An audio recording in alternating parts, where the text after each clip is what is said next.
Assalamualaikum warahmatullahi wabarakatuh. Perkenalkan, nama saya Naili Salma.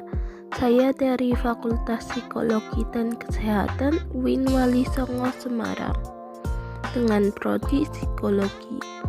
Kali ini saya akan membahas mengenai kuasa pengetahuan dalam sosial Quran Surat Mujadalah ayat 11 dan self aktualisasi.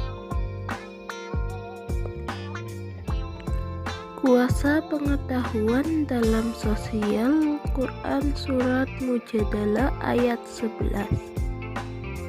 Kuasa pengetahuan dalam sosial di mana kita sudah ketahui bahwa kondisi sosial sekarang dihadapkan pada pengetahuan, pemikiran, dan analisis tentang kehidupan masyarakat. Kita telah ketahui bahwa kuasa dijalankan dengan serangkaian regulasi yang saling mempengaruhi satu sama lainnya. Menurut Freud, berpendapat bahwa kekuasaan itu berasal dari dalam, bukan dari luar. Seseorang yang memiliki kuasa menjalankan perannya melalui adanya serangkaian aturan-aturan dan sistem-sistem tertentu, sehingga menghasilkan semacam rantai kekuasaan. Lebih jauh lagi, Freud juga menjelaskan adanya hubungan antara kuasa dan pengetahuan. Menurutnya, kuasa dan pengetahuan memiliki hubungan yang sangat erat dan tidak dapat dipisahkan. Kuasa ini menghasilkan pengetahuan, sedangkan pengetahuan memiliki andil dalam kuasa-kuasa. Dia juga berpendapat bahwa kuasa yang ia jelaskan bukan kuasa sebagai untuk menguasai orang-orang secara fisik dan ketidaktoran, seperti yang terjadi pada masa modern ini.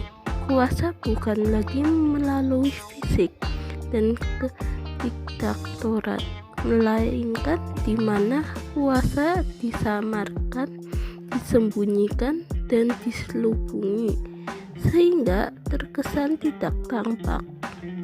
Kuasa tidak lagi bekerja melalui penindasan dan kekuatan fisik.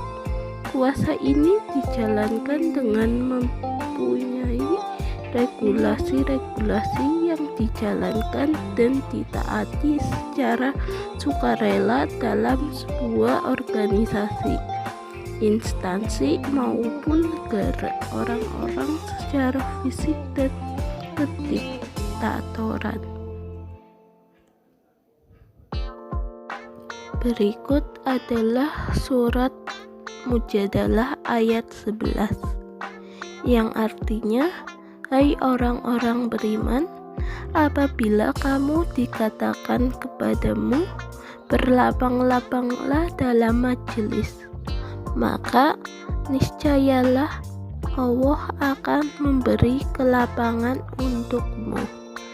Dan apabila dikatakan berdirilah kamu, maka berdirilah. Niscaya Allah akan meninggikan orang-orang yang beriman di antaramu dan orang-orang yang diberi ilmu pengetahuan beberapa derajat. Dan Allah Maha mengetahui apa yang kamu kerjakan. Dalam surat Al-Mujadalah ayat 11 dijelaskan bahwa adanya perintah untuk setiap manusia menjaga adabnya dalam sopan santun dalam majelis pertemuan, serta menjaga adab sopan santun terhadap Rasulullah SAW. Surat Al-Mujadalah ini merupakan salah satu surat dalam Al-Quran dengan jumlah 22 ayat. surat ini turun di Madinah. Surat ini diturunkan sesudah Al-Munafikun. Surat ini termasuk golongan surat Madaniyah.